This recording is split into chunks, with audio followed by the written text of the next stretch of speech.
Hello everyone. तो चलिए आज के इस लेक्चर में हम समझते हैं शेड्यूल इन डीबीएमएस कि ये शेड्यूल होता क्या है।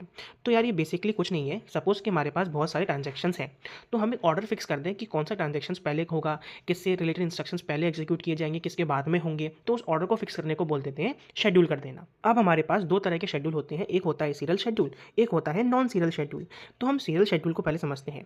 तो हम सीरियल शेड्यूल में ये बोलते हैं आपके पास कि अगर हमारे पास सपोज मैंने एग्जाम्पल लिया कि दो ट्रांजैक्शन है, टी नॉट है और टी1 है। तो यहाँ पर आप एग्जाम्पल में देख सकते हैं जब टी नॉट पूरा खत्म हो गया, एग्जीक्यूट हो गया, उसके बाद मैंने टी1 ट्रांजेक्शन को स्टार्ट किया।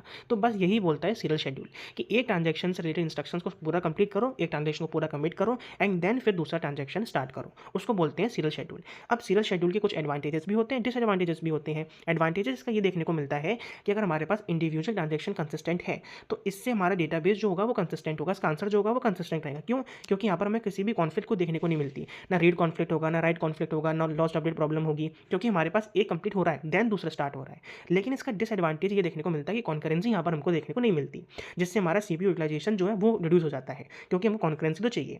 तो इसलिए हमने बनाया कौन सा, नॉन सीरियल शेड्यूल।